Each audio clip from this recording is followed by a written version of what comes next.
આપ સર્વનું સ્વાગત છે, અભિવાદન છે. આજનો મારો વિષય છે ગર્ભવતી માતાનો સ્વાસ્થ્ય અંગે માર્ગદર્શન. 268મી માતાની પાઠશાળા. હે ને, ઘણા બધા વિષયો વિશે આપ સર્વને જાણકારી હશે. એક નાનકડો પ્રયાસ કર્યો છે મારી રીતે.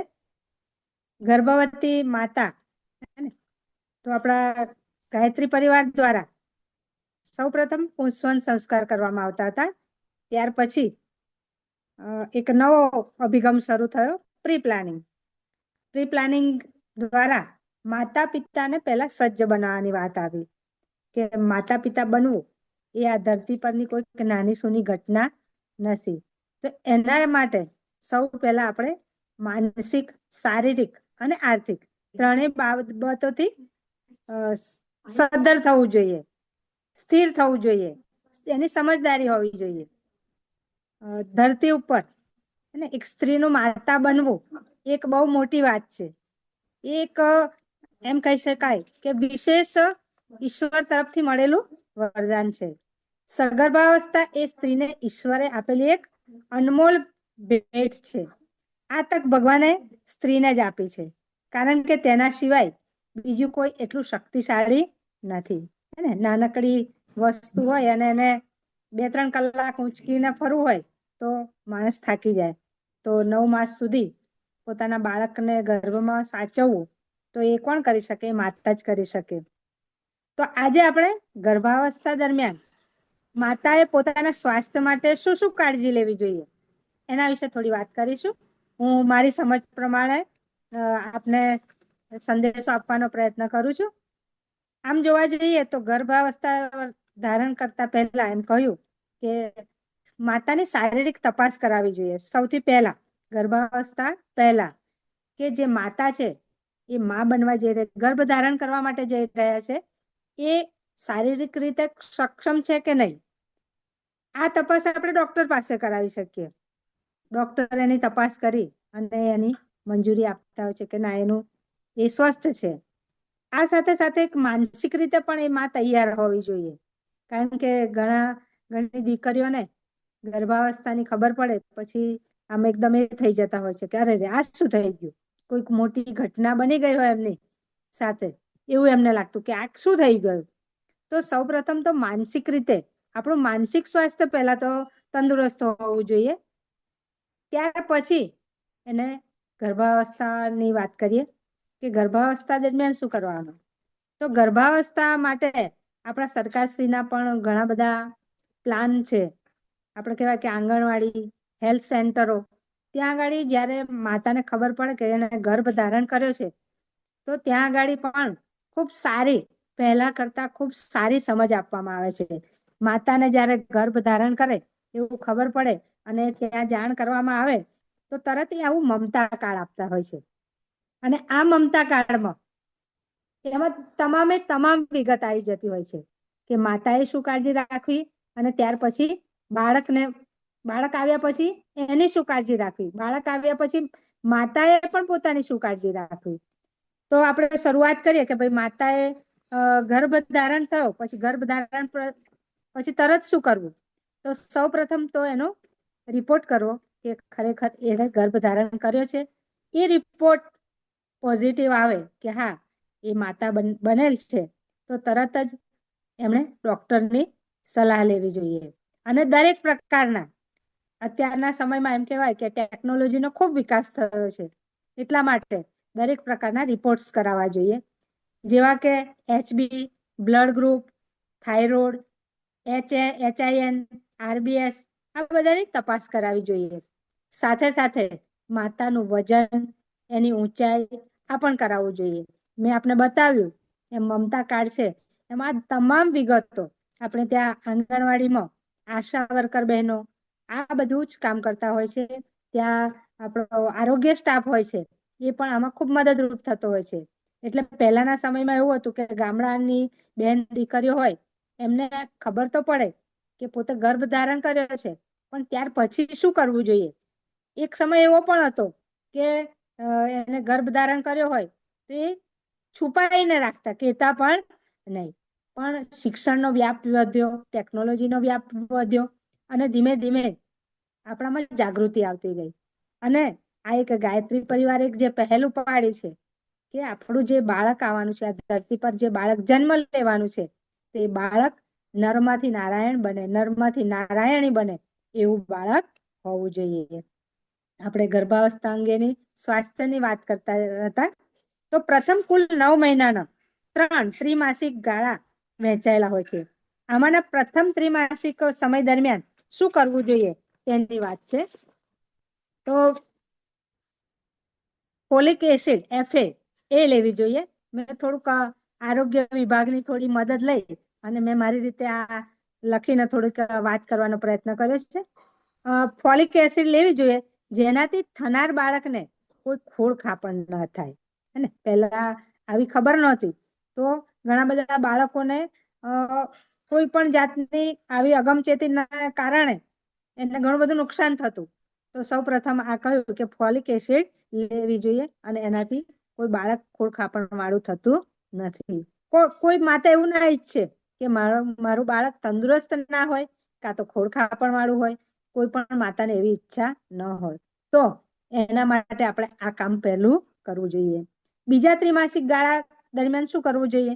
તો IFA આયર્ન ફોલિક એસિડ રોજની એક ગોળી લેવી જોઈએ, કેલ્શિયમની ગોળી લેવી જોઈએ. આ બધી બાબતો હું જે કહું છું એ આપણે આપના ડોક્ટરની સલાહ જરૂર લેવી. આ એક મેં થોડો મારી રીતે આરોગ્ય લક્ષી ટીમને મળી અને આ વાત કરવાનો પ્રયત્ન કર્યો છે. એટલે આપ જે કઈ આ સાંભળો અથવા તો એની કંઈક નોંધ કરો તો એ પહેલા આપ આપના ડોક્ટરની સલાહ ચોક્કસ લેજો.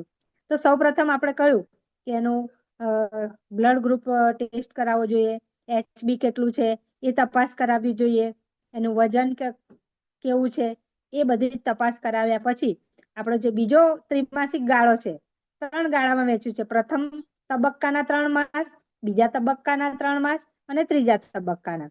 તો આ બીજા તબક્કાની વાત કરીએ આપણે તો IFA આયર્ન ફોલિક એસિડ આ રોજની એક ગોળી લેવી જોઈએ, કેલ્શિયમની રોજ એક ગોળી લેવી જોઈએ અને આલ્ફેન્ઝાડોલ 400 મિલીગ્રામ લેવું જોઈએ.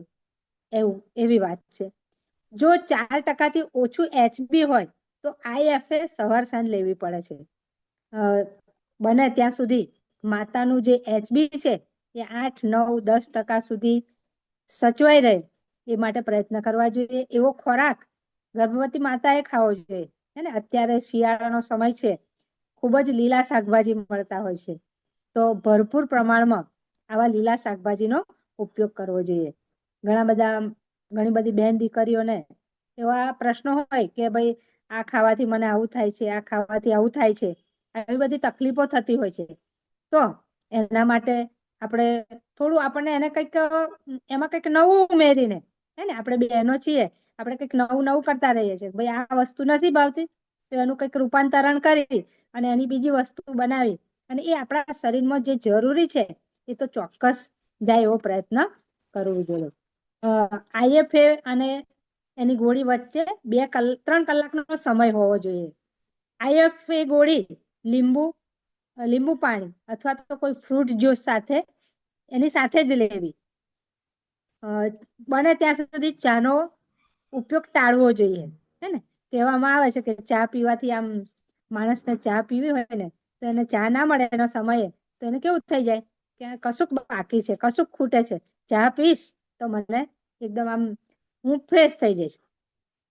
ગર્ભવતી માતાએ આવું ધ્યાન રાખવું જોઈએ કે આવી જ જે વસ્તુઓ છે જે નશો ઉત્પન્ન કરે, ચા એક પ્રકારનો નશો જ છે, એની જગ્યાએ આપણે આપણું ગાયત્રી પરિવારનું પ્રજ્ઞાપેય આવે છે. ઘણી બધી જડીબુટ્ટીઓ અંદર આવેલી હોય છે.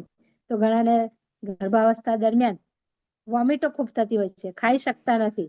તો દૂધમાં આપ આ પ્રજ્ઞાપેયનો ઉપયોગ કરો અને પ્રજ્ઞાપેય દ્વારા આપણે એક સાથે સાથે સ્મરણ પણ થાય આપણા ગુરુદેવ માતાજીનું કે આ એક સરસ મજાનું પીણું આપણને શાંતિ કુંજથી મળેલું છે. તો આપણે ચાનો વિકલ્પ તરીકે એનો પ્રયોગ કરી શકીએ. એવું પણ ના લાગે કે આ બહુ દૂધ વાળું છે. ત્યાર પછી વાત કરીએ કે ઓછામાં ઓછી 8 વખત પૂર્વ પ્રસૂતિ તપાસ કરાવવી જોઈએ. 9 માસ દરમિયાન ઓછામાં ઓછી 8 વખત તો પૂર્વ તપાસ કરાવવી જોઈએ.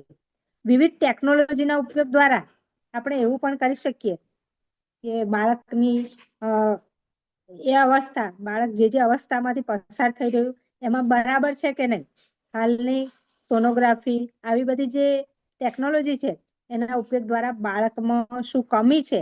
અત્યારે તો એમ કહી શકાય કે એક વાત એવી છે કે બાળકમાં થેલેસેમિયા હોય તો ગર્ભ રહે અને એના 21 દિવસમાં એ પ્રકારની તપાસ કરવામાં આવે તો એ બાળક થેલેસેમિયા એને છે કે નહીં એની પણ જાણ થઈ શકે છે.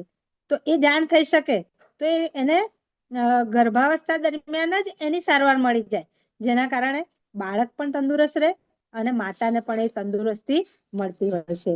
માટે જેટલો બને એટલે કહ્યું કે ઓછામાં ઓછી 8 વખત તો આપણે પૂર્વ તપાસ કરાવી જ જોઈએ. ક્યારેક ક્યારેક કોઈક એવી વિશેષ તકલીફ થાય, કંઈક એવી પરિસ્થિતિ ઊભી થાય તો વધારે વખત પણ આપ જઈ શકો છો, પણ કમસે કમ 8 વખત તો આ રીતે તપાસ કરાવવી જ જોઈએ. ત્યાર પછી વાત કરીએ કે વજનમાં વધારો થાય 9 થી 11 કિલોગ્રામ 6 મહિના દરમિયાન આવો રીતનો વધારો થતો હોય છે. લીલા પાંદડા વાળા શાકભાજીની વાત કરી, રેસા વાળો ખોરાક ખાવો જોઈએ. ગર્ભાવસ્થા દરમિયાન શું થાય છે કે માતાને કબજિયાતની ખૂબ તકલીફ રહેતી હોય છે. તો આ ટાળવા માટે આપણે જેટલો બને એટલો રેસા વાળો ખોરાક ખાવો જોઈએ, એવા ફળો ખાવા જોઈએ. અને ખાસ કહેવાય કે દૂધ એ આપણો સંપૂર્ણ આહાર છે. હે ને, આપણે ચા ની વાત કરીએ હમણાં કે ચા પીવાની હોય તો ચા પીવાનું બને ત્યાં સુધી ઘણી બહેનોને એવી ટેવ હોય તો થોડી એકલા દૂધમાં હે ને થોડી ચા નાખી અને પી શકો છો, પણ બને ત્યાં સુધી આ ટાળવી જોઈએ અને દૂધનો બને તેટલો વધારે ઉપયોગ કરી શકાય. ઘણી બહેનો એવી હોય છે કે અમને આ સમય દરમિયાન દૂધ પણ પી શકતા નથી, તો એવા સમય દરમિયાન આપણે એમના માટે પ્રજ્ઞાપેય એક આપણો સારો વિકલ્પ છે. ત્યાર પછી વાત કરીએ એનિમિયા. હે ને, ઘણાને કોઈક વખત આવું બી હોય કે એનિમિયા હોય, ખેંચ આવતી હોય, હાઈ બીપી રહેતું હોય, તો આના માટે એની તપાસ વારંવાર કરાવવી જોઈએ.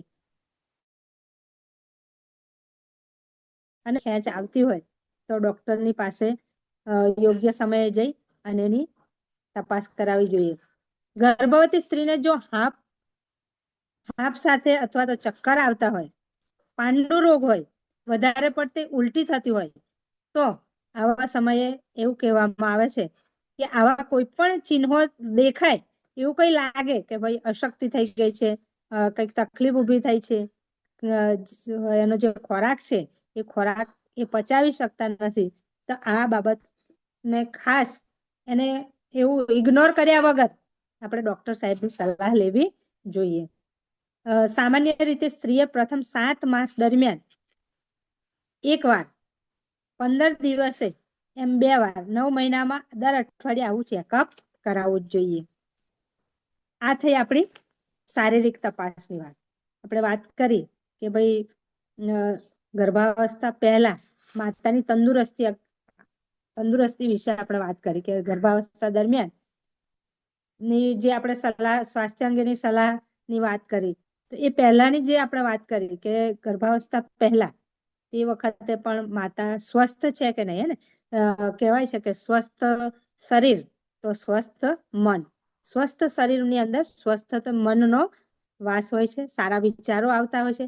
પણ જો માનસિક રીતે જો માતા તૈયાર ના હોય, માનસિક રીતે એવું થતું હોય કે આ મારી પર ક્યાં જવાબદારી આવી ગઈ, હવે હું માતા બનીશ તો મને આવી આવી મુશ્કેલીઓ પડશે, 9 મહિના સુધી મારે આવી તકલીફો સહન કરવી પડશે. આ પહેલા તો મગજમાંથી આપણે કાઢી નાખવું પડશે. કહ્યું કે કુદરતની અણમોલ ભેટ એ સ્ત્રીને મળી છે, માતા બનવાનું સૌભાગ્ય માતાને મળ્યું છે. તો આ કુદરતી ભેટ મળી છે તો એનો ઈશ્વરનો આપણે ઉપકાર માનવો જોઈએ. આપણે ભૂતકાળની વાત કરીએ કે મહાત્મા ગાંધીજી, ઇન્દિરા ગાંધી, રાણી લક્ષ્મીબાઈ, ગાર્ગી, આ બધા વિદ્વાનો થઈ ગયા, તો એમના માતાને ભગવાન રામ, ભગવાન કૃષ્ણ, એમની માતાઓની દિનચર્યા વિશે આપણે થોડું જાણવું જોઈએ કે એમને ત્યાં આવા તંદુરસ્ત બાળકો જન્મ્યા તો એ માતા શું કરતા હશે. ઘણું બધું અત્યારે તો આપણી પાસે સાહિત્ય પણ ઉપલબ્ધ છે. તો એ બાળકો આટલા તંદુરસ્ત, હે ને, શરીરથી તો તંદુરસ્ત પણ મનથી, તનથી અને બધી રીતે એ બાળકો તંદુરસ્ત જન્મ્યા. અથવા તો આપણે અત્યારે તો આપને બતાવ્યું એમ મમતા કાર્ડ વિશે મેં બતાવ્યું કે એમાં તમે દરેક બાબતોનો ઉલ્લેખ કરેલો છે કે બાળક તંદુરસ્ત રહે, માતાની તંદુરસ્તી જળવાય, એના માટે શું શું કરવું જોઈએ એ બાબતો આપણે જણાવીએ. તો આ વિદ્વાનોની પણ એની સાથે વાત લઈએ કે ભાઈ વિદ્વાનોની માતા હતી. આપણે જીજાબાઈ ની વાત કરીએ હે ને, કે જીજાબાઈ માતાને પાણામાં ઝુલાવતા હતા ત્યારે એ ગાતા હતા કે ધનાના ડુંગરા ડોલે શિવાજીને નીંદરો ના આવે. માતા ત્યારે એમને શૌર્ય ગીતો સંભળાવતા હતા. તો માતાએ ગર્ભાવસ્થા દરમિયાન પણ બાળકની એ રીતે કાળજી રાખવી જોઈએ.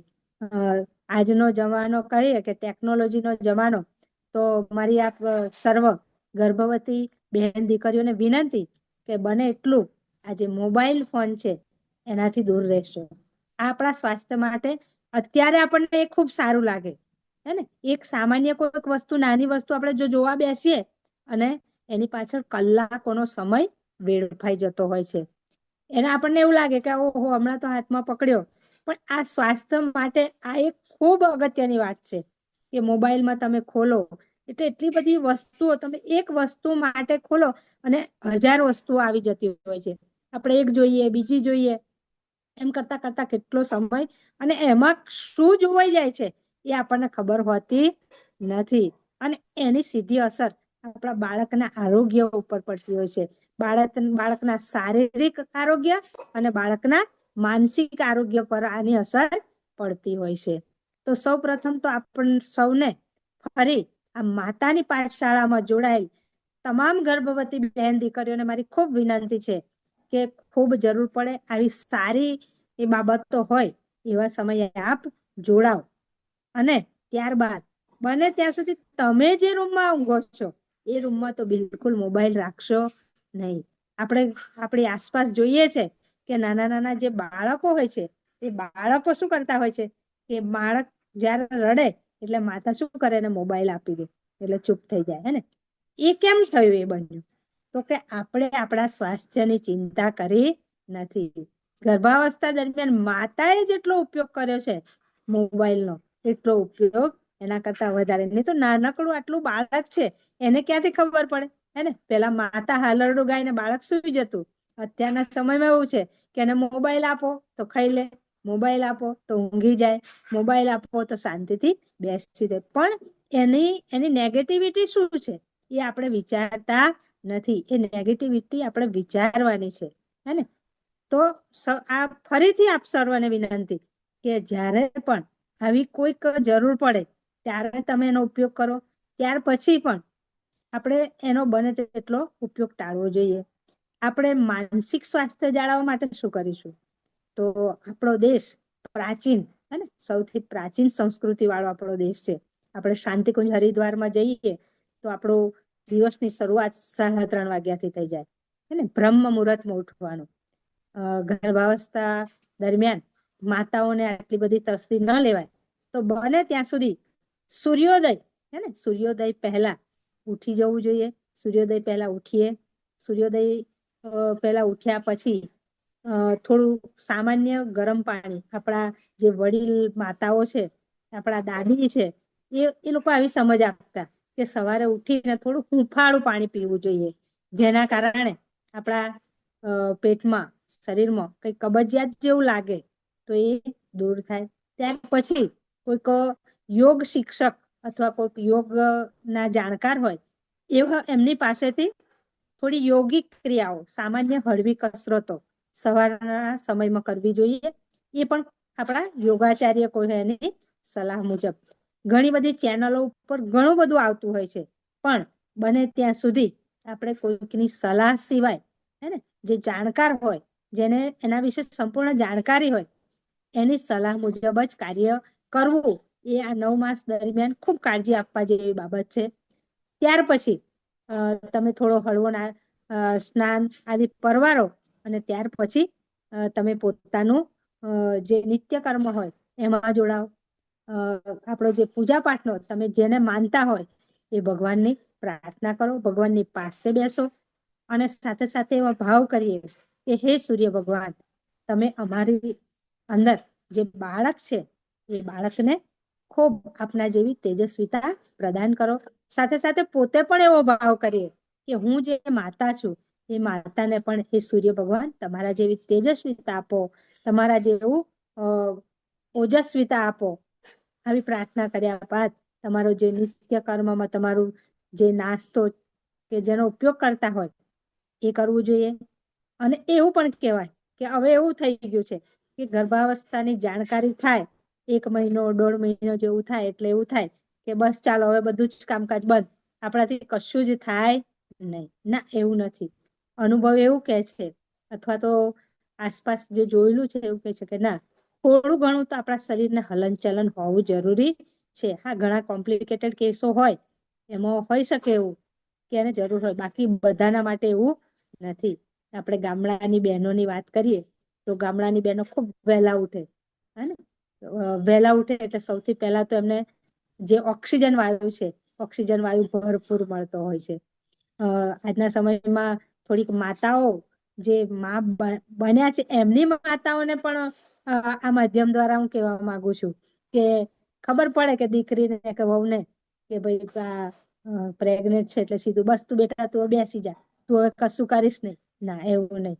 ત્યાર પછી આપણું જે નિત્ય કર્મ હોય અને જે નાના મોટા ઘરના કામકાજ હોય એ ચોક્કસ કરવા જોઈએ. આનાથી શું છે કે ઘણાને એવું ચીડ થતી હોય, વોમિટ થતી હોય, આવી જે બધી બાબતો છે એનાથી એનું મન બીજી બાજુ વળેલું રહેશે એટલે પેલી વસ્તુ એને યાદ આવશે નહીં. જેના કારણે એમ કહેવાય કે એનું ઘરનું કામ પણ થશે, એનું મન પણ સ્વસ્થ રહેશે અને ઘરનું કામ પણ થશે. ત્યાર પછી તમને સમય મળે તો ગાયત્રી મંત્ર લખી શકો છો. તમે જે ભગવાનને માનતા હોય એની ઉપાસના કરો. ત્યાર પછી તમારો જે નિત્ય કર્મ હોય એ કરો. ભોજન પણ એવું લો, હે ને? આપણે પહેલા પણ વાત કરી કે લીલા પાંદડા વાળા શાકભાજી, રેસા વાળા ફળો, રેસા વાળા શાકભાજી, જેથી કરીને આપણી તંદુરસ્તીને વિશેષ આપણને એનો લાભ મળે. ઘણી બધી ઉણપો થાય છે ગર્ભાવસ્થા દરમિયાન. જેમ કે આપણે વાત કરી કે હિમોગ્લોબિનની, ઘણી બધી બહેનો આ તપાસ નથી કરાવતા. એના કારણે જ્યારે એને પ્રસૂતિનો સમય આવે ત્યારે ખબર પડે કે બેનમાં HB ની ખૂબ ખામી છે. તો વારંવાર HB ની તપાસ કરાવવી જોઈએ. લોહીની ઉણપ કેટલી છે અથવા તો કેટલી એની એ ઉણપને દૂર કરવા માટે આપણે શું શું કરી શકીએ, તો પહેલા તો આપણે એની તપાસ કરીશું તો જ આપણને ખબર પડશે કે ભાઈ આના માટે એનો શું રસ્તો થાય. તો જ્યારે પણ આપણે વાત કરી કે 8 થી 9 વખત આપણે એને ડોક્ટરની વિઝિટ લેવાની હોય છે, તો એ દરમિયાન અત્યારે તો બધા કરતા જ હોય છે, પણ ના થતી હોય તો પણ તમારે એનું ધ્યાન રાખીને કરાવવું જોઈએ. બીજી વાત કરીએ કે આપણે એ સમય દરમિયાન ઘણા એવું હોય કે કામ ધંધો કરતા હોય તો અમને આના માટે સમય મળતો નથી. તો બને ત્યાં સુધી હેલ્થ સેન્ટર, હે ને, આંગણવાડી છે, હેલ્થ સેન્ટરો છે, ત્યાં વિનામૂલ્યે આ બધી સેવાઓ મળતી હોય છે. મેં આપને મમતા કાર્ડ બનાવ્યું, એમાં 2જો મહિનો, 3જો માસ, 4થા માસ, આ બધા દરમિયાન તમે જ્યારે જાઓ, 2જા માસથી શરૂઆત થાય તો તમારી એમાં મુલાકાતની તારીખ નોંધવામાં આવે છે, વજન કરવામાં આવે છે, નાડીના ધબકારા પ્રતિ મિનિટ માપવામાં આવે છે, લોહીનું દબાણ કેટલું છે એ માપવામાં આવે છે, શરીરમાં ફિકાસ કેટલી છે, શરીરમાં સોજો છે કે નહીં, માતાનું MUSC સેમી માપવામાં આવે છે, બાળકનું જે ગર્ભ છે માતાના એમાં એ ગર્ભાશયની ઊંચાઈ કેટલી છે એ માપવામાં આવે છે, ગર્ભાવસ્થાના અઠવાડિયા કેટલા છે, ગર્ભની સ્થિતિ, ગર્ભ કેવી અવસ્થામાં છે, આડું છે, ઊભું છે, ત્રાંસુ છે, આની તપાસ કરવામાં આવે છે. ગર્ભનું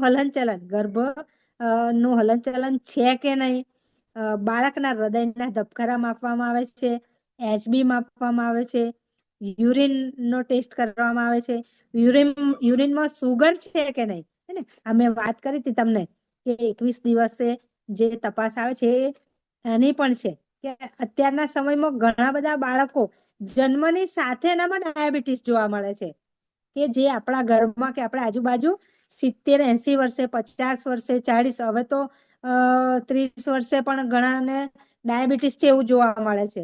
તો આ એક મેં સાંભળેલી વાત કહું છું કે એ પણ ગર્ભાવસ્થા દરમિયાન બાળક ડાયાબિટીક છે કે નહીં એની પણ તપાસ થઈ જાય છે. તો આટલી બધી જો આપણને સગવડ મળતી હોય તો એ કરાવવી જોઈએ. સોનોગ્રાફી, પછી જોખમી સગર્ભા છે, ગર્ભાવસ્થા દરમિયાન માતા જે છે એની સગર્ભાવસ્થા જોખમી છે કે નહીં એ પણ તપાસ થતી હોય છે. અને આ બધાની તપાસ થયા પછી કદાચ ત્યાં શક્ય ના હોય તો ડોક્ટર આગળ પણ રિફર કરતા હોય છે. તો બીજા માસથી છેક 9મા માસ સુધી આંગણવાડીમાં અને આ રીતની બધી જ નોંધ રાખવામાં આવતી હોય છે. અને જેના કારણે આપણે એમ કહી શકીએ કે આપણી દરેક બાબતોની દરેક દિવસે કે મારે શું કાળજી રાખવી જોઈએ અને એનાથી મને શું ફાયદો થાય, અથવા તો હું આ ના કરું તો મારા માટે શું નુકસાન છે એ પણ જાણી શકાય છે. તમામ સગર્ભા માટે એક સોનેરી સલાહ અહીં લખેલી છે કે કૃમિનાશક ગોળી પ્રથમ ત્રિમાસિક પછી લેવી. આ કહેવાય કે કૃમિ દરેકના શરીરમાં હોય, પણ આ સમય દરમિયાન જો એનાથી દૂર રહેવું હોય તો આ કૃમિનાશક ગોળી લેવી જોઈએ. ગર્ભાવસ્થામાં 180 તથા પ્રસૂતિ પછી 6 માસ સુધી IFA ની ગોળી લેવી જોઈએ. જો 11% કરતા ઓછું HB હોય તો સવાર સાંજ આ બંને ગોળી લેવી જોઈએ. આ જે મમતા કાર્ડ છે એમાંથી હું આપને જણાવી રહી છે. એમાં આપણે આગળ વાત કરી કે આ ગોળી વચ્ચે 3 કલાકનો સમયગાળો હોવો જોઈએ. કેલ્શિયમની હોવી જોઈએ. ઓછામાં ઓછી 8 માસ 9 માસ દરમિયાન ઓછામાં ઓછું પૂર્વ પ્રસૂતિ તપાસ એ 8 વખત તો કરાવી જ જોઈએ. આ બધી બાબતોને આપણે ધ્યાનમાં રાખી અને એમ કહેવાય કે આટલું જો કાળજી રાખવામાં આવે તો ચોક્કસ એ માતા પણ તંદુરસ્ત હશે અને બાળક પણ તંદુરસ્ત હશે. ભારતનું જે ભાવિ છે એ ભારતના ભાવિને આપણે ઉજ્જવળ ભવિષ્ય, આપણા ગુરુદેવે કહ્યું છે કે ભારતનું ભવિષ્ય ઉજ્જવળ છે. 21મી સદી ઉજ્જવળ ભવિષ્ય છે. હે ને? પાણી પીવું છે તો કૂવો ખોદવો પડશે અને કૂવો ખોદ્યા પછી એને મૂકી દેવાય નહીં, એને સારી રીતે ચણવો પડશે, હે ને? એનું સમારકામ કરવું પડશે. તો ભારતનું ભવિષ્ય આપણે ઉજ્જવળ બનાવવું હશે તો માતાઓએ, બહેનોએ, દીકરીઓએ જે ગર્ભધારણ કરવાના છે, જે ગર્ભધારણ કરી ચૂક્યા છે, એ બધાએ આવી બધી સ્વાસ્થ્ય અંગેની ખૂબ જ કાળજી લેવી પડશે. કહ્યું ને કે સ્વસ્થ શરીરમાં સ્વસ્થ મનનો વાસ હશે. જો માતામાં HB ઓછું હશે તો એને શરીરમાં શું લાગશે? બેચેની લાગશે, ચક્કર આવશે. પણ જો HB ની તપાસ કરેલી હોય તો એને અનુલક્ષીને એના માટે જે દવા કે જે કઈ ટેબ્લેટ, કોઈ સિરપ કે આ જે બધું ડોક્ટર્સ ઉપલબ્ધ કરાવે એ લેવામાં આવે તો એ કેટલી બધી મુશ્કેલીઓમાંથી બચી જતી હોય છે. બીજી તપાસ વાત કરીએ આપણે કે ડાયાબિટીસ નાની ઉંમરમાં જન્મની સાથે ઘણા બાળકોને ડાયાબિટીસ હોય છે. ઘણા બાળકોને એવા કે જન્મની સાથે ચશ્મા હોય છે, હે ને? નંબરવાળા ચશ્મા હોય છે. તો આ બધી બાબતોને આપણે જો એની પાછલા સમયમાં આપણે નજર નાખીએ તો ખ્યાલ આવે કે માતાની તંદુરસ્તી સારી નહીં હોય અથવા તો માતામાં કંઈક તકલીફ હશે જેના કારણે બાળકને અનુભવવું પડે છે. અને એ આખા એના જીવનકાળ દરમિયાન એને આ સહન કરવાનું આવે છે. તો શા માટે આપણને આ બધા વિશે ના વિચારીએ? શા માટે આપણે આજે આપણને જે સગવડો ઉપલબ્ધ છે એનો ઉપયોગ ના કરીએ? અને એનો ઉપયોગ કરી અને આપણે ભારતનું જે ભાવિ છે એ ભારતના ભાવિને આપણે તંદુરસ્ત બનાવી શકીએ. દરરોજ આપણે ગાયત્રી મંત્ર કરીએ, ગાયત્રી મંત્રનું લેખન કરીએ અને આપણે જે કઈ કાર્ય કરીએ એ ખૂબ તન મન ધનથી આનંદથી કરીએ. સ્વાસ્થ્ય અંગેની આવી ઘણી બધી બાબતોની તમે આ જે આંગણવાડી છે, હેલ્થ સેન્ટરો પર અને આપણા જે ડોક્ટર્સ છે, ગાયનેક ડોક્ટર્સ, એમની મદદથી તમે તમારા સ્વાસ્થ્યને ખૂબ ઉત્તમ સ્વાસ્થ્ય રાખી શકશો. તમે તમારું સ્વાસ્થ્ય તો ઉત્તમ રાખશો જ, સાથે સાથે તમારું જે બાળક છે એ બાળકને પણ જીવનભરની તંદુરસ્તી આપી શકો છો. તો એના માટે મેં મારી રીતે થોડોક પ્રયાસ કર્યો છે. મારી સમજ મુજબ મેં આપને થોડું ભાતું પીરસવાનો પ્રયત્ન કર્યો છે. બીજી એક વાત કહી દઉં, પ્રાચીન સમય દરમિયાન હે ને માતાઓ આ સમય દરમિયાન ખૂબ જપ તપ ધ્યાન કરતી, યોગ કરતી અને સારા સારા કાર્યોમાં સમય વિતાવતી, હે ને? તો આપણે પણ માનસિક સ્વાસ્થ્ય, આપણે કહ્યું ને કે ભાઈ શારીરિક સ્વાસ્થ્ય તો અગત્યનું છે જ, સાથે સાથે બાળકના ઉજ્જવળ ભવિષ્ય માટે માતાનું માનસિક સ્વાસ્થ્ય પણ ખૂબ સારું હોવું જરૂરી છે. તો માનસિક સ્વાસ્થ્ય અંગે પણ કહેવાય કે અત્યારે ઘણા બધા આપણા પુસ્તકો છે. ગુરુદેવે 3500 પુસ્તકો લખ્યા છે અને એમાં એમ કહેવાય છે કે કોઈ પણ જીવનના કોઈ પણ ક્ષેત્ર, કોઈ પણ વિષય વિશે એમણે બાકી નથી મૂક્યું. તો એના માટે પણ ઘણા બધા પુસ્તકો ઉપલબ્ધ છે. તો આવા પુસ્તકોનું વાંચન કરીએ અને આપણો જે સમય છે એ સમય 9 માસ દરમિયાનનો જે સમય છે એ શ્રેષ્ઠ સમય તરીકે આપણે એનો ઉપયોગ કરીએ અને આપણું સ્વાસ્થ્ય, માતાનું સ્વાસ્થ્ય સારું હશે તો બાળકનું સ્વાસ્થ્ય પણ ઉત્તમ થવાનું છે અને એ જ ભારતનું જે ભાવિ છે એ ભાવિ ખૂબ ઉત્તમ ગણાશે. તો મારી વાતને આટલી વાત કહી અને મારી વાતને વિરામ આપું છું. જે કંઈ થોડો પ્રયત્ન કર્યો છે ગર્ભવતી માતા બહેનો માટે સ્વાસ્થ્ય અંગે, આ વિશે આપ બીજા ગાયનેક ડોક્ટર્સ, ઘણી આપણી જે માતાઓ છે ઘરમાં, હે ને, આપણા ઘણાના ઘરમાં દાદી હશે, તો આ બધાની પણ સલાહ લઈ અને તમે પોતાનું સ્વાસ્થ્ય કઈ રીતે સારું બને, શ્રેષ્ઠ બને, ઉચ્ચતમ બને, એના માટે આપણે પ્રયત્ન કરીએ છીએ. આટલેથી મારી વાતને હું પૂર્ણ કરું છું. જય ગુરુદેવ. ખૂબ ખૂબ ધન્યવાદ. આપણને નયનાબેન ચૌહાણે ખૂબ સરળ ભાષામાં ગર્ભવતી માતાઓને સ્વાસ્થ્ય અંગે માર્ગદર્શન આપ્યું અને એમનો કિંમતી સમય આપ્યો એ બદલ એમનો ખૂબ ખૂબ આભાર. હવે આપણો આગળનો વિષય છે દિવ્ય બાળકના નિર્માણમાં માતાની શું ભૂમિકા હોવી જોઈએ.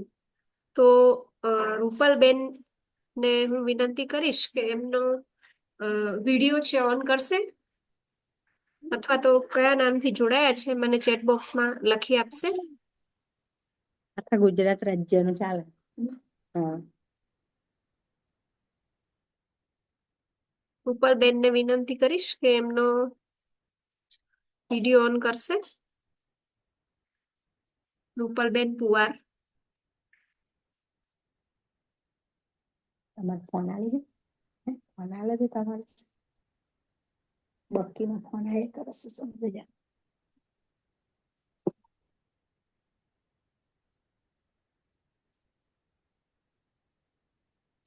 રૂપલબેન તમારા ડિવાઇસ થી જોડાયેલા છે નયનાબેન?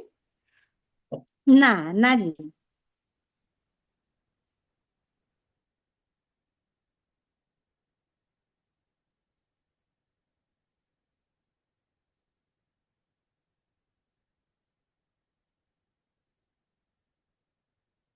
રૂપલબેન ને વિનંતી કરીશ. ઓકે,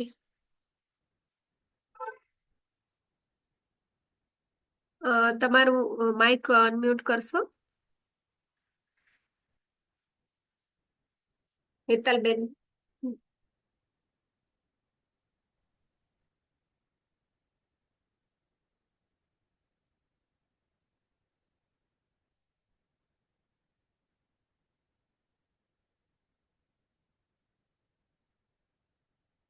આગળના વક્તાને હું વિનંતી કરીશ કે આગળના કાર્યક્રમની દોર સંભાળે. રૂપલબેન.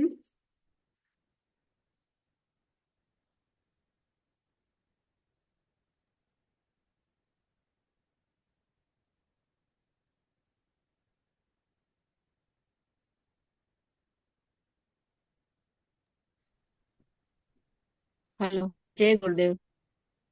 જય ગુરુદેવ.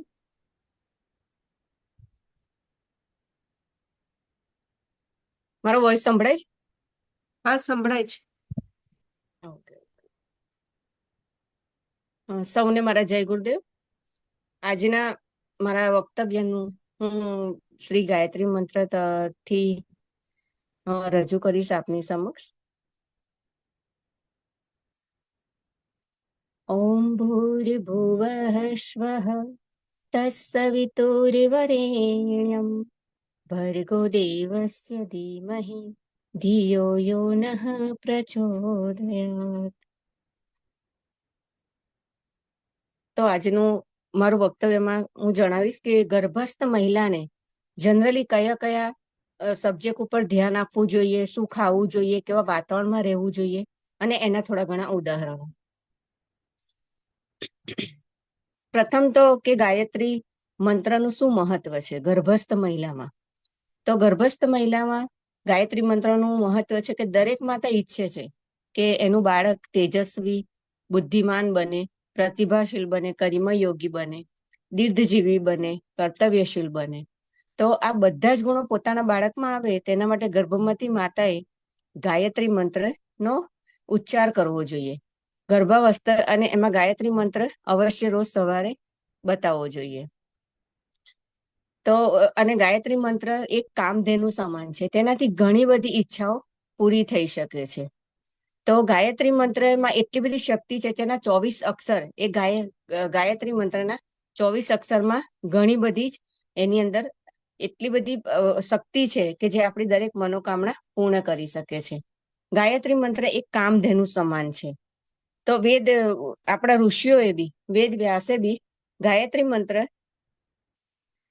જ્યારે વેદોની રચના કરી હતી ત્યારે પણ ગાયત્રી મંત્રના 24 અક્ષર 24 શક્તિવિદ છે, અને 24 અક્ષરોના 24 અવતાર છે. 24 ઋષિઓએ 24 સિદ્ધિઓ એ કરેલી છે, પ્રાપ્ત કરેલી છે 24 સિદ્ધિઓ. તો ગાયત્રી મંત્રનો પાઠ કરવાથી ઘણી બધી અંદર અતૃપ્ત જે આપણામાં આવેલી, જે દેખાતી નથી, એ શક્તિઓ બી જાગૃત થાય છે. સોરી, અહીંયા મેસેજ છે કે આપનો ફેસ બતાવો, પણ મારા ફેસ રિએક્શનના કારણે હું મારો ફેસ બતાવી શકતી નથી. એટલા માટે થોડો મારે હેલ્થ ચેલેન્જીસ ઇસ્યુ થયા છે એટલા માટે. તો હવે હું એવું કહી શકીશ કે એટલે કે ગાયત્રી મંત્ર નો ઉચ્ચારણ કરવાથી ગર્ભમાં રહેલા બાળકના કેવા કેવા પોઝિટિવ્સ આપણને સિમ્પટમ્સ દેખાવા મળે છે. એટલા માટે લેડીઝે ગાયત્રી મંત્ર કરવો જોઈએ. હવે ગર્ભમાં જે બાળક રહેલા હતા એ આપણા ઋષિમુનિઓ આપણે જોઈએ તો આપણા ઋષિમુનિઓએ સારા સારા એવા ઉદાહરણો આપણને આપેલા છે કે ગર્ભમાં રહેલ બાળકના કારણે જે એનામાં જે આપણે ગર્ભમાં જે બાળક હોય છે અને એનાથી કેવા કેવા સારા સારા રિઝલ્ટ મળે છે કે ગર્ભસ્થ. તો આજે જયારે ગર્ભ સંસ્કાર આપવાની વાત થાય ને ત્યારે અભિમન્યુની વાત આપણને યાદ આવે કે અભિમન્યુ, મહાભારતમાં અભિમન્યુના શૌર્યની ગાથા આપણે બધા ભૂલાવી શકતા નથી. તો અત્યારે આપણે જોઈએ કે અભિમન્યુની વાત યાદ આવે તો મહાભારતમાં અભિમન્યુ જયારે ગર્ભમાં હતા અને જ્યારે અર્જુન દ્વારા માતા સુભદ્રાને એના ચક્રવ્યૂહની વાત કરવામાં આવી ને ત્યારે માતા સુભદ્રાને ઊંઘ આવી ગઈ હતી અને તેના કારણે અભિમન્યુ એ 7મો ચક્રવ્યૂહ પાર કરી ન શક્યો. એટલા માટે ચક્રવ્યૂહ 7મો પાર ના કરી શક્યા, પણ અત્યારે આપણે એમની વીરગાથા અને એમના જે એમણે ચક્રવ્યૂહમાં જે એમની બહાદુરી અને શૂરવીરતા બતાવી તેને આપણે આજે પણ ભૂલી શકતા નથી. અને આપણને હવે એ અભિમન્યુનો એ પ્રસંગ છે એ આપણને શું શીખવાડે છે? તો એના દ્વારા આપણને 3 ચીજ શીખવા મળે છે કે માનું ગર્ભાવસ્થામાં કેટલું સજાગ રહેવું જરૂરી છે, કે માતાએ ગર્ભાવસ્થા દરમિયાન એકદમ સજાગ રહેવું જોઈએ. માં જે સાંભળે છે તેની પૂરી અસર એના બાળક ઉપર પડતી રહે છે. હવે આવા ઘણા બધા ઉદાહરણો આપણી જોડે છે. હવે એમાં બીજું છે કે બાળકને કંઈ પણ શીખવાડવા માટે હવે આપણે ઘણી વખત એવું વિચાર કરીએ કે બાળક 5 વર્ષનું થઈ જશે પછી શીખવાડીશું આ વસ્તુ, 3 વર્ષનું થઈ જશે કે થોડું મોટું થવા દઈએ, પણ ના, બાળકને તો આપણે તેને 1, 2 કે 5 વર્ષની રાહ જોવાની જરૂર નથી. બાળકને ગર્ભમાંથી જ આપણે એવા સારા સંસ્કારો આપી શકીએ છીએ. આપણા ઋષિ મુનિઓ એ જે ગર્ભાવસ્થા દરમિયાન જે આપણને શીખવાડ્યું છે કે આપણે જાણીએ છીએ, જે વાંચીએ છીએ એ દ્વારા આપણે આપણા બાળકને સારી એવી ગર્ભમાં જ એવા સારા સંસ્કાર આપી શકીએ છીએ. તો હવે ત્રીજી બાબત એમાં એવી જાણવા જેવી છે કે માતા કઈ પ્રકારનો વિચાર કરે છે, કેવું ચિંતન કરે છે, કેવો ભાવ પ્રગટ કરે છે, ઘરનું વાતાવરણ કેવું છે, એ બધું જ ઓલ ઓવર વસ્તુ આમાં એક ઇન્વોલ્વ થાય છે કે ઘરનું વાતાવરણ કેવું હોવું જોઈએ, ઘરના સભ્યો, ઘરના આજુબાજુમાં રહેલા સભ્યો, એમના પતિ, સાસુ, સસરા, ઘરના ઓલ ઓવર એમના પ્રત્યે એમનો કેવો ભાવ છે, કે એકબીજા પ્રત્યે કેવું વલણ વાતાવરણ ઊભું થાય છે, એ બધું બી ગર્ભસ્થ મહિલા હોય તો બી ઘરના સભ્યોને બી એનું ધ્યાન રાખવાનું હોય છે. બીજું ઉદાહરણ હું આપને આપીશ કે આપણે ઘણા બધા ઉદાહરણો એવા છે કે જે ગર્ભમાં રહેલા બાળકોના અસર કેવી કેવી પડી છે. તો બીજું ઉદાહરણ જણાવું કે આપણા ઇતિહાસમાં રાણી મદાલસા હતા. આપણે એ વાત તો દરેક જણે સાંભળી હશે, પરંતુ મદાલસા બહુ વિખ્યાત છે કે માર્કંડ પુરાણના અનુસાર રાણી મદાલસા ગંધર્વરાજ વિશ્વાસુની પુત્રી હતા અને એમનું તથા પુત્રી હતા તથા મહારાજ ઋતુધ્વજના પત્ની હતા અને તેમના 4 પુત્ર હતા: વિક્રાંત, સુબાહુ, અતિમર્દન અને બધાથી નાના અલર્ક. હવે કહેવાય છે કે મદાલસા હતા ને બ્રહ્મ જ્ઞાની હતા કે અને એમને જે વસ્તુ રિયલાઇઝ થાય એ એમને ખ્યાલ આવી જતો હતો અને એ એટલા બધા બ્રહ્મ જ્ઞાની હતા કે એમને ગર્ભ જ્ઞાનમાં નિપુણ હતા. તો એમને શું કર્યું હતું કે એ જયારે ગર્ભમાં રહેતા હતા, જયારે ગર્ભ હતું એમને ત્યારે એમને દરેક એવી વસ્તુઓનું જ્ઞાન થઈ જતું અને એમને વિચારેલું કે મારા દરેક બાળકો ખૂબ બ્રહ્મ જ્ઞાની બનશે. અને હકીકતમાં બની એવી વસ્તુ કે એમના 3 જે પુત્રો હતા એ 3 પુત્રો નાની ઉંમરમાં સંન્યાસ થઈ ગયા. હવે એ ત્રણે સંન્યાસ લઈ લીધો, એટલે ત્રણે સંન્યાસી લીધો ને ખૂબ બ્રહ્મ જ્ઞાની એ 3 પુત્રો થયા.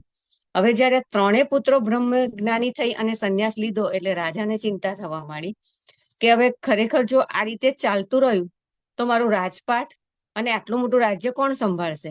તો એ વસ્તુ એમણે રાણી મદાલસાને વાત કરી કે આ રીતે ચાલતું રહ્યું તો આ રાજપાટ અને આ બધું કોણ સંભાળશે. ત્યારે રાણી મદાલસાએ કીધું કે તમે ચિંતા ન કરો, આપણો 4થો પુત્ર છે ને એ સર્વશ્રેષ્ઠ રાજા બનશે. હવે રાણી આટલી કોન્ફિડન્સ ત્યારે કઈ રીતે કહી શકે કે એ 4થો પુત્ર? તો એનું એવું ઉદાહરણ હતું કે રાણીએ 3 મહિનાનો જયારે ગર્ભ હતો ત્યારે રાણીએ રાજ્યમાં જે પ્રવૃત્તિઓ ચાલતી હતી એમાં ઇન્વોલ્વ થયા. બધી જ પ્રવૃત્તિઓમાં ઇન્વોલ્વ થયા. પછી એમનો રૂમ હતો, એ રૂમમાં એમણે દરેક શસ્ત્રો અને એવા વીર યોદ્ધાઓના ફોટા મૂક્યા હતા અને એમને ગર્ભમાં જ રાજનીતિ, ધર્મનીતિ અને વીર પુરુષો વિશેનું ચિંતન કરવાનું શરૂ કરી દીધું હતું. એમના રૂમમાં શસ્ત્રોથી બધી સજાવટ કરી હતી અને પૂરા 9 મહિના રાણી દરેકના રાજકામમાં એ ઇન્વોલ્વ થયા હતા કે રાજ્યના કોઈ બી કામ હોય, રાજા દ્વારા કે પ્રજા દ્વારા કોઈ બી કામ હોય એમાં એ ઇન્વોલ્વ થતા હતા. બીજું કે બધા જ તેમના આ બધા જ વર્તન ઉપરથી એટલો બધો પ્રભાવ પડ્યો કે એમનો 4થો પુત્ર હતો ને એના પિતા કરતા બી સારામાં સારો શ્રેષ્ઠ રાજા બન્યો. તો આ એક ગર્ભમાં માતા જેવું ઈચ્છે ને એવું બાળક થઈ શકે છે, એવું આપણે કહી શકીએ. બીજું હું થોડુંક આ ગર્ભવતી માતાને એના આહાર વિહાર ઉપર કઈ રીતે ધ્યાન રાખવું, આમ તો બધા જાણે છે પણ just do it my try કે હું ટ્રાય કરીશ કે કદાચ તમને આમાંથી ક્યાંક નવું જાણવા મળે. તો પ્રેગ્નન્સીમાં શું ખાવું જોઈએ? તો એક તો પેલું એવું છે કે બધા ડ્રાયફ્રૂટ ખાવા જોઈએ. હવે ઘણી વખત એવું થાય કે ડ્રાયફ્રૂટ તો ગરમ પડે, ડ્રાયફ્રૂટ ન ખવાય, બટ ધેટ્સ ઇટ કે દરેક ડ્રાયફ્રૂટ તમે પલાળીને ખાઓ તો એ ડ્રાયફ્રૂટ તમને ગરમ પડતા નથી. જેવું છે કાજુ, બદામ, દ્રાક્ષ છે અને પછી તમે અખરોટ છે અને ખજૂર, એ બધું તમે પલાળીને તમે તમારી રીતે ખાઈ શકો છો, એમાં તમને ગરમ પડતું નથી. એમાં તમે એનું એક સાયન્ટિફિક રીતે એવું જાણ્યું છે કે 5 કાજુ, 5 બદામ, 5 અખરોટના પીસ, એ બધું તમે સાંજે પલાળી અને સવારે ખાઓ તો એ તમારી હેલ્થ માટે અને બાળકના માટે ખૂબ જ સારું ઉપયોગી રહે છે. જેમાં ફાઈબર, પ્રોટીન અને વિટામિન, મિનરલ્સ અને આયર્ન ખૂબ સારા પ્રમાણમાં મળતા રહે છે અને તમારા બાળકના ગ્રોથ માટે ખૂબ બહુ સારું ઇફેક્ટ કરે છે પ્રેગ્નન્સીમાં. અને એનો મગજ ખૂબ સારું ચાલે છે, એના માટે ડ્રાયફ્રૂટ ઉપયોગી છે. હવે બીજું આવે છે કે કઠોળ. કઠોળમાં તમે દરેક જાતની દાળ અને કઠોળ દરેક જાતના ખાઈ શકો છો. હવે ઘણીવાર એવું થાય કે કઠોળ દરરોજ રૂટીનમાં બાફેલા કઠોળ ના ભાવે, તો એને ફણગાઈને બી આપણે આપણા આહારમાં લઈ શકીએ છીએ. હવે શાકભાજીમાં એવું હોય છે કે શાકભાજીમાં અત્યારે શિયાળામાં જેની પ્રેગ્નન્સી હોય એ લોકો પાલક ખાઈ શકે છે, પાલકનું સબ્જી કે પાલકનું સૂપ, બીટનું સૂપ. કારણ કે પાલકમાં એટલી બધી પ્રકારનું ફાઈબર હોય છે ને કે તમારા પ્રેગ્નેન્ટમાં તમારા લોહ તત્વ અને બાળકના ગ્રોથમાં ફાઈબરમાં ખૂબ સારી અસર કરે છે. ઘણા બધાને એવું થાય કે દૂધ નથી ભાવતું. 100% લેડીઝમાં 50-60 ના રેશિયામાં એવું હોય છે કે બધાને દૂધ ઓછું ભાવે છે. જસ્ટ એમવેની પ્રોડક્ટ્સમાં બી અમે એવું ઘણી વખત કહીએ છીએ કે તમે દૂધ સાથે પ્રોટીન પાવડર લો. એ પ્રોટીન પાવડર એવો હોય છે કે જે બાળકના ગ્રોથમાં બહુ સારો રિઝલ્ટ અમને મળ્યા છે. એટલે ઘણી વાર સજેસ્ટ હું કરતી હોઉં છું કે તમે જે એમવે નો પ્રોટીન પાવડર માર્કેટમાં ઇસ્યુ કરે છે 120% તમને એમાં પ્રોટીન મળે છે. જ્યારે એમવે નો હોય છે એમાં 190% પ્રોટીનની ભાગ ભજવે છે. પણ ઘણી વાર એવું થાય છે કે દૂધ જ નથી ભાવતું તો શું પ્રોટીન દૂધમાં કઈ રીતે પીએ કે જસ્ટ એનીવે. બટ તમે એ દૂધને સ્કીપ કરી અને તમે દૂધ, દહીં, છાશ કે માખણ કે એનું બટર કે ચીઝ, પનીર એ બી ખાઈ શકો છો. એ બી તમારા બાળકના હેલ્થ માટે ને તમારા પોતાના માટે ઘણું સરસ છે. હવે બીજું આપણે એવું જોયું છે કે ગર્ભાવસ્થા દરમિયાન ઘણા અલગ અલગ પ્રકારના ચેન્જીસ લેડીઝમાં આવતા હોય છે. ઘણી લેડીઝને બોડી આવી જાય એના માટે ઘણા ખાતા નથી કે ભાઈ વેઇટ વધી જશે, હેલ્થમાં કોઈ ચેન્જીસ આવશે. તો તમારે અત્યારે તમારા બાળકનો ગ્રોથનું વિચારો. તમારી હેલ્થના તો તમે અવેરનેસ હશે તો તમે પછી બી એની સામે કોઈ બી મેડિકલ કે યોગ દ્વારા એપ્લાય કરી અને તમારી હેલ્થને તમે સારી રાખી શકશો. હવે ગર્ભાવસ્થામાં અલગ અલગ ચેન્જીસ એટલે કે ઘણી વાર કેવું હોય છે કે ચીડિયાપણું આવી જાય છે, ગુસ્સો આવી જાય છે. સકારાત્મક અને નકારાત્મક બંને ભાવ પેદા થાય છે. ઘણી વાર એવું થાય છે કે વગર કોઈ ઇસ્યુ વગર બી આપણને રડવું આવી જાય. ઘણી વાર આપણે એટલા ખુશ થઈ જઈએ છીએ, ઘણી વખત એટલા ઉદાસ થઈ જઈએ છીએ. તો એવા અને આપણે જો વિચારીએ છીએ એવા બાળક પર અસર પડે છે.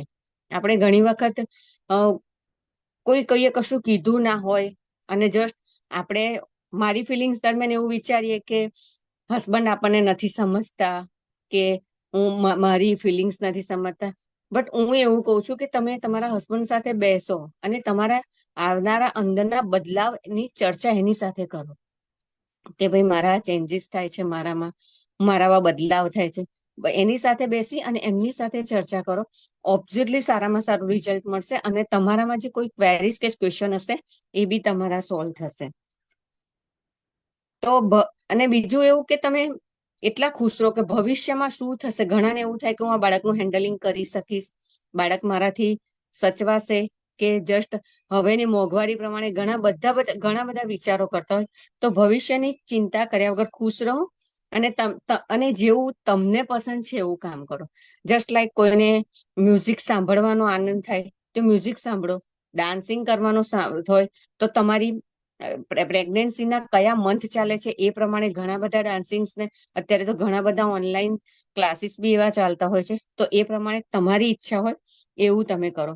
તમને જસ્ટ લાઈક વાંચવાનું ગમે છે કે તમે કોઈ સારા પુસ્તકો, તો એ વાંચવાનું ઈચ્છા રાખો કે તમને કોઈક ચલો ભગવદ્ ગીતા છે, રામાયણ છે, રામનું બાળ સ્વરૂપ છે, કૃષ્ણનું બાળ સ્વરૂપ છે, એ બધું બી તમે સારું એવું વાંચી શકો છો. અને તમને જેમાં ઇન્ટરેસ્ટ હોય, કોઈને કવિતા લખવાનો ઇન્ટરેસ્ટ છે.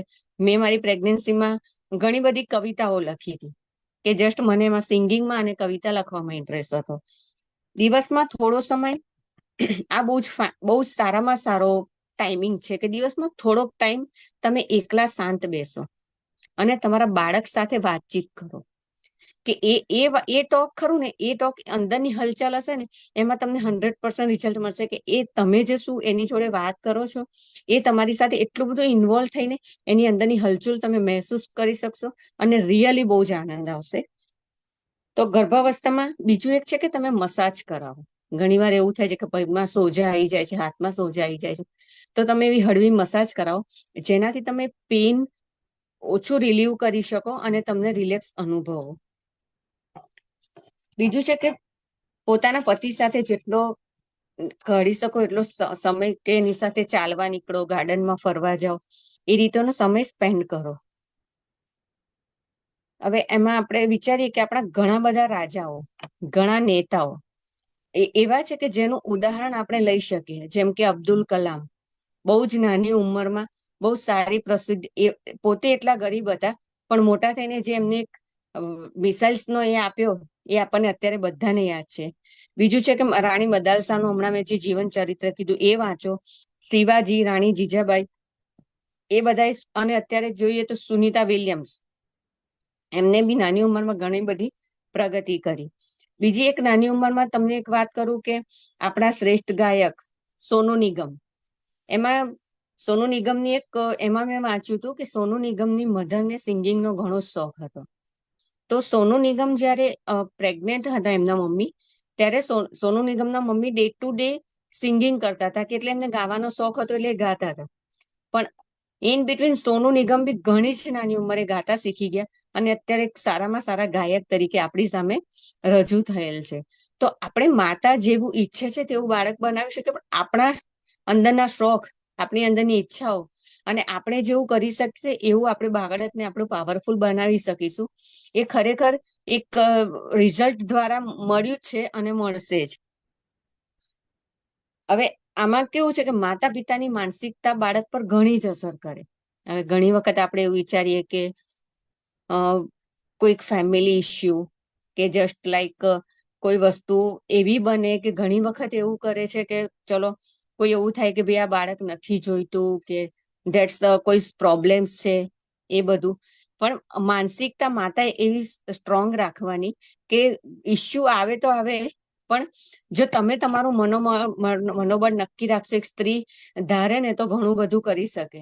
એટલે તો કીધું છે કે નારી તું નારાયણી, નારી તું મહાન, નારી તારી ગૌરવ ગાથા ગાયે વેદ પુરાણ. સ્ત્રી ઈચ્છે ને તો ઘણું બધું કરી શકે. જો આપણે એકલા હાથે આખું રસોડું કવર કરી શકતા હોય, એક બાજુ દૂધ મૂકતા હોય, એક બાજુ શાક થતું હોય, બાળકનું ટિફિન ભરાતું હોય, હસબન્ડને રોટલી કરીને આપતા હોય, જો આપણે બધા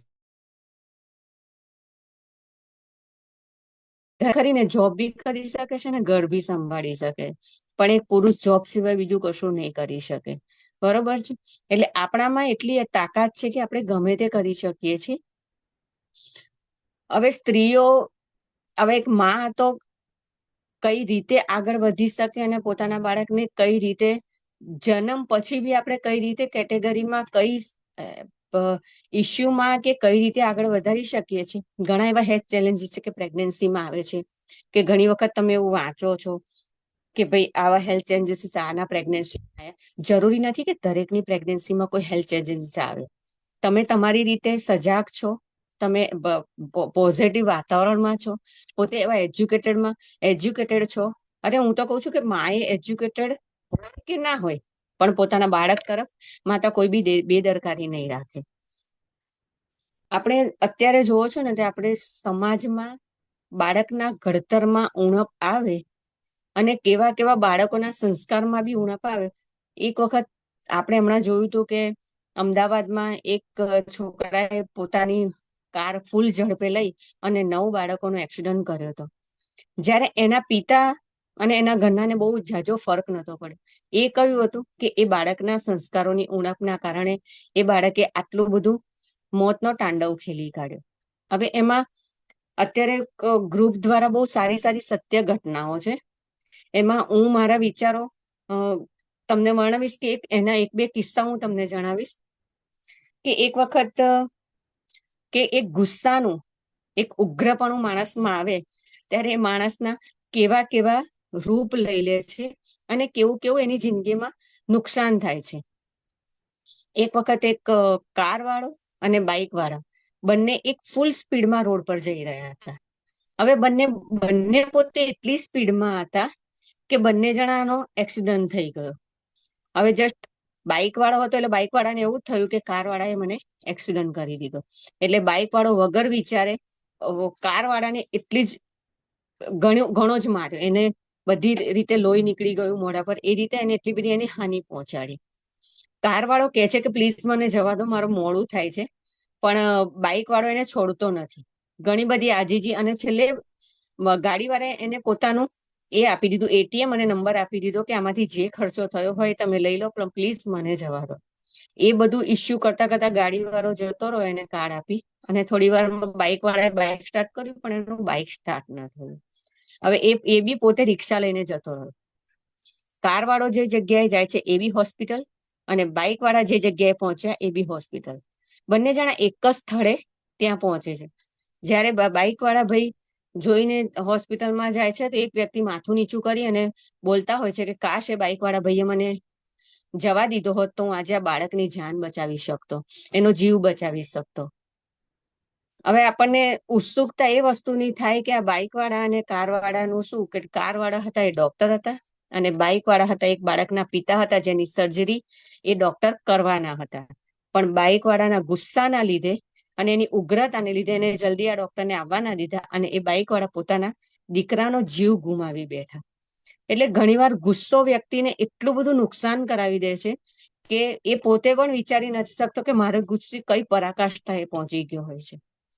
બીજું એક એવું હતું ઉદાહરણ કે વૃદ્ધ માતા પિતાની સાર સંભાળનું. હવે હસબન્ડ વાઈફ બંને એક બહુ સારા બિલ્ડિંગમાં ફ્લેટમાં રહેતા હતા.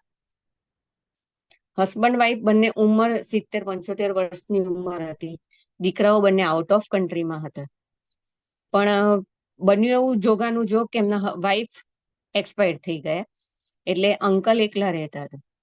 અંકલ એટલે મોસ્ટલી મોટા મોટી આવી કોલોનીમાં અને એમાં શું હોય છે કે બહાર તમારે પોસ્ટ મૂકેલી હોય, એમાં પોસ્ટમાં તમારે પેપર કે ટપાલ ગમે તે મૂકી દેવાનું.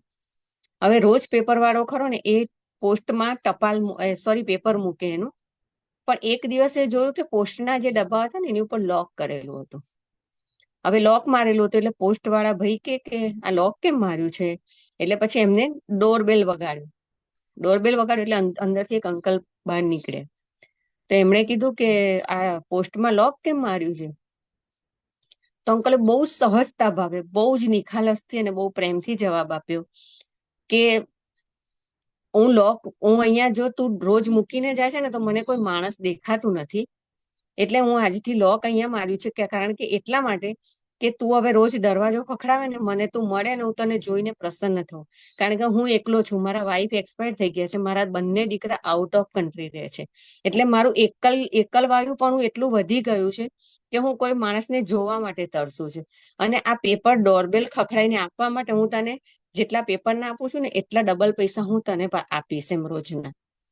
તો એ વ્યક્તિ પછી અંકલે એવું કીધું કે કદાચ જો હું કોઈ દિવસ આ ડોરબેલ તું ખખડાવે અને હું આ દરવાજો ના ખોલું તો તું શ્યોર તું મારા દીકરાને હું આ નંબર આપું છું એ કહી દેજે કે કદાચ મારું મૃત્યુ થઈ જાય તો એમ કે તું આ રીતે મારા દીકરાને નંબર આપી ફોન કરી દેજે કે મારું મૃત્યુ થયું છે. એટલે આપણે વિચારી રહ્યા છીએ કે સંતાનો બી અત્યારે માતા પિતાને કેવી અવસ્થામાં એકલા માતા પિતાને જીવવું પડે છે.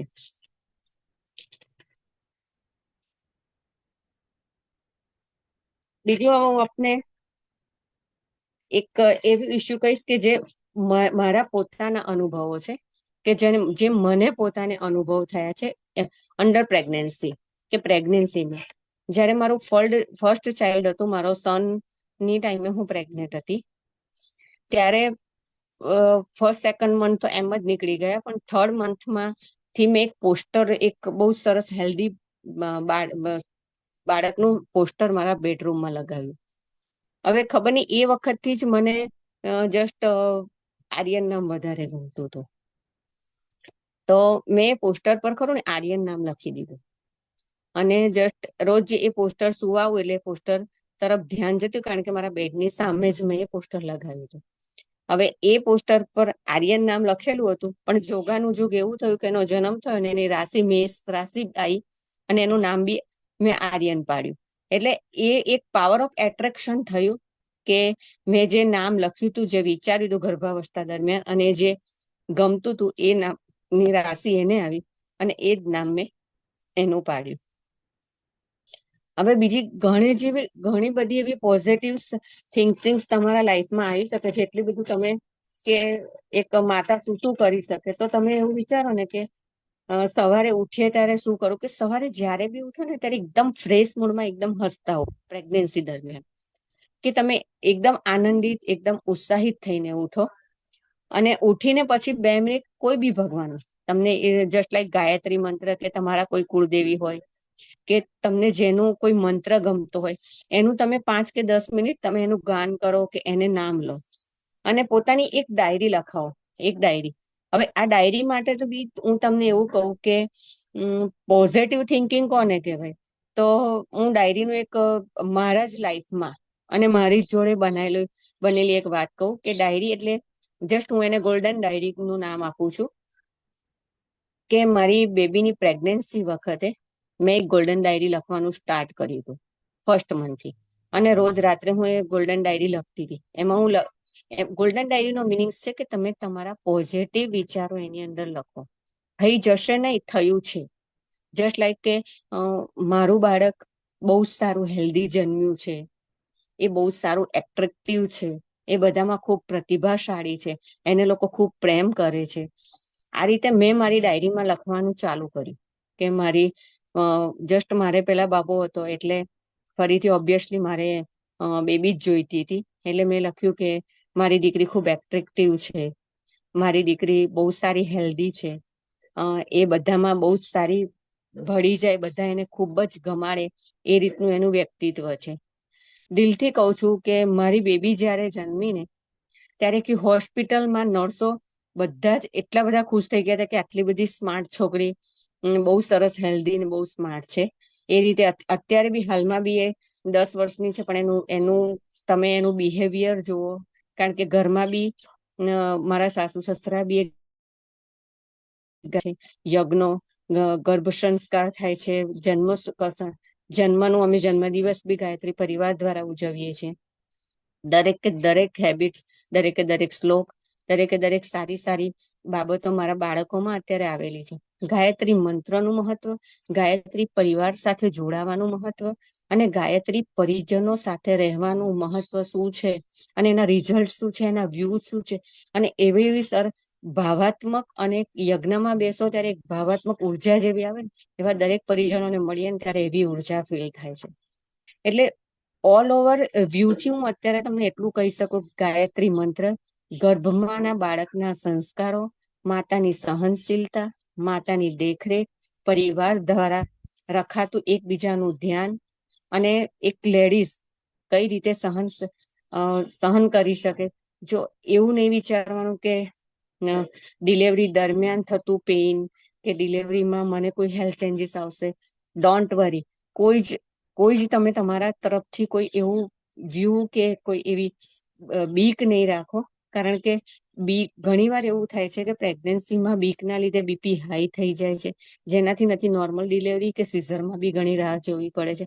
ઘણા બધા એવા ઇસ્યુ બને છે, ઘણા બધા એવા હેલ્થ ચેલેન્જીસ બને છે, પણ જરૂરી નથી કે દરેક હેલ્થ ચેલેન્જીસ આપણી સાથે બને. એટલે એક જસ્ટ ગાયત્રી મંત્ર અને ગાયત્રી માતા, તમારા ઈષ્ટદેવ, તમારી કુળદેવી, દરેકની સહાયથી તમારા જે ડ્યુરિંગ પ્રેગ્નન્સી ટાઈમ છે એને તમે ખૂબ સારી રીતે બધા પરિવારને ભેગા મળી અને એક ઉત્સવ છે ને એવું મનાવો.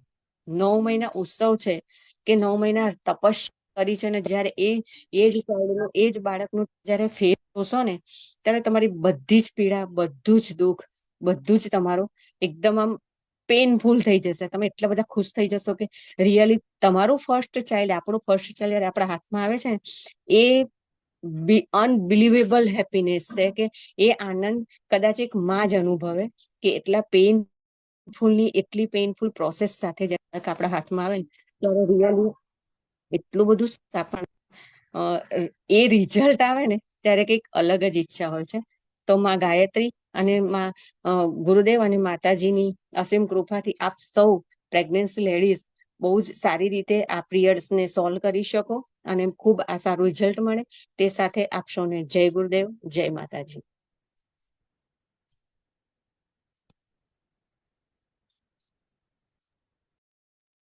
ખૂબ ખૂબ ધન્યવાદ. ગર્ભાવસ્થામાં માતાની ભૂમિકા કેવી હોવી જોઈએ એ વિષય ઉપર આપણને ખૂબ સરળ ભાષામાં સમજૂતી આપી રૂપલબેનનો ખૂબ ખૂબ આભાર. ગર્ભવતી માતાઓએ પોતાની ડાયરીમાં અવશ્ય નોટ કર્યું હશે, દિવ્ય બાળકનું નિર્માણ એ માતાની જવાબદારી છે. તો એમાં રૂપલબેને જે આપણને સમજાવ્યું એ માતાઓએ પોતાના ડાયરીમાં નોટ કર્યું હશે અને ગર્ભસ્થ શિશુ સાથે પણ એનો સંવાદ કરીશું. આજની આપણી માતાની પાઠશાળાની આપણે પૂર્ણાહુતિ તરફ લઈ જઈશું. આજનું પંચમહાલ ઉપઝોનના વક્તાઓનો ફરીથી એક વખત ખૂબ ખૂબ ધન્યવાદ. આવતીકાલે આ જ સમયે આ જ લિંક ઉપર ફરીથી જોડાઈશું એક નવા વિષય સાથે. આજની પાઠશાળાને શાંતિપાઠ તરફ લઈ જઈશું. આંખો બંધ કરીશું, બંને હાથ ખોળામાં રાખીશું. સર્વત્ર શાંતિ વ્યાપાય એવા ભાવ સાથે શાંતિપાઠ કરીશું. ઓમ દ્યોઃ શાંતિરંતરિક્ષગં શાંતિઃ પૃથ્વી શાંતિ રાપઃ શાંતિરોષધયઃ શાંતિઃ વનસ્પતયઃ શાંતિર્વિશ્વે દેવાઃ શાંતિ બ્રહ્મ શાંતિ સર્વગં શાંતિ શાંતિરેવ શાંતિઃ સામા શાંતિરેધિ. ઓમ શાંતિઃ શાંતિઃ શાંતિઃ સર્વારિષ્ટસુ શાંતિર્ભવતુ. સૌને ખૂબ ખૂબ ધન્યવાદ.